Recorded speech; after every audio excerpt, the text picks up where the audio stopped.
வாழை இலை அல்வா செய்கிறதுக்கு குட்டி குட்டி பீஸாக வாழை இலையை கட் பண்ணி எடுத்து வச்சுக்கலாம். தேவையான அளவுக்கு கட் பண்ணி வச்ச வாழை இலையை மிக்ஸி ஜாரில் மாற்றிட்டு தேவையான அளவுக்கு தண்ணி, நமக்கு எவ்வளோ தண்ணி வேணுமோ அவ்வளோ தண்ணி ஆட் பண்ணிக்கலாம். நல்லா மைய அரைச்சிட்டு அதை ஃபில்ட்ரு பண்ணி எடுத்து வச்சுக்கலாம். கடாயை ஆன் பண்ணிவிட்டு கீ, நமக்கு எவ்வளோ தேவையோ அவ்வளோக்கு கீ போட்டு அது மெல்ட் ஆனதும் கொஞ்சமாக பிளாக் கிரேப்ஸ் போட்டு அதை நல்லா வறுத்து எடுத்துக்கலாம்.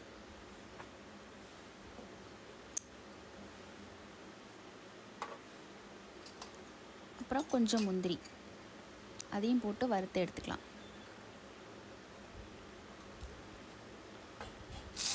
அப்புறம் எடுத்து வச்ச சாறை ஊற்றி கொஞ்சம் கிண்டிக்கிட்டே இருக்கணும். லைட்டாக கொதி வரும், கைப்படாமல் கிண்டிகிட்டு இருக்கணும். அப்புறம் கொஞ்சம் 2 ஸ்பூன் கார்ன்ஃப்ளவர், அதை கொஞ்சம் தண்ணீர் ஊற்றி நல்லா மிக்ஸ் பண்ணி எடுத்து வச்சுக்கோங்க.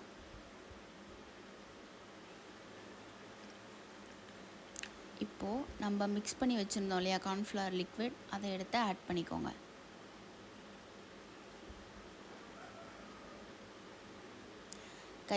கை எடுக்காமல் கிண்டிகிட்ருங்க, ஏன்னா அது டக்குன்னு கெட்டிப்பட ஆரம்பிச்சிரும். நீங்கள் அப்படியே விட்டிங்கன்னா அது அடி பிடிச்சிரும். அதனால் நல்லா கை எடுக்காமல் கிண்டிகிட்டே இருங்க.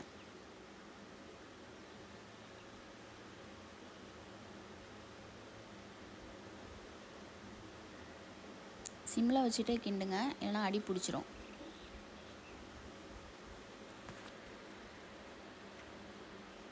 இப்போது தேவையான அளவுக்கு சுகர் ஆட் பண்ணிக்கோங்க. உங்களுக்கு எவ்வளோ தேவையோ அவ்வளோ சுகர் ஆட் பண்ணிக்கலாம். ஏலக்காய் போட்டு நல்லா இடித்து எடுத்து வச்சுக்கலாம்.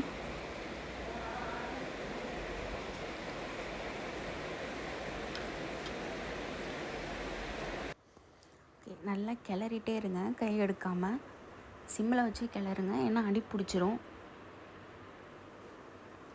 நல்லா கிளறிட்டே இருங்க.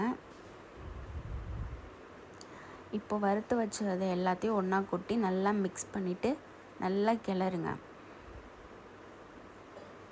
நல்லா கிளறி விட்டிங்கன்னா அது நல்லா வெந்து வரும். அந்த டைமில் கொஞ்சமாக கீ ஆட் பண்ணிக்கோங்க. நமக்கு எவ்வளோ கீ தேவையோ அவ்வளோ கீ ஆட் பண்ணிக்கலாம்.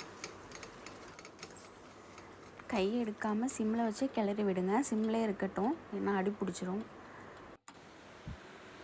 ஓகே, இப்போது வாழை இலை அல்வா செஞ்சோம் இல்லையா, அது ரெடி ஆயிடுச்சு.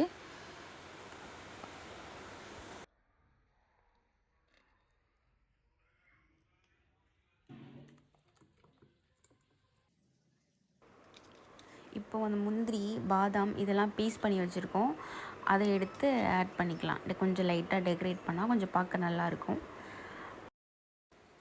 வாழை இலை அல்வா ரெடி.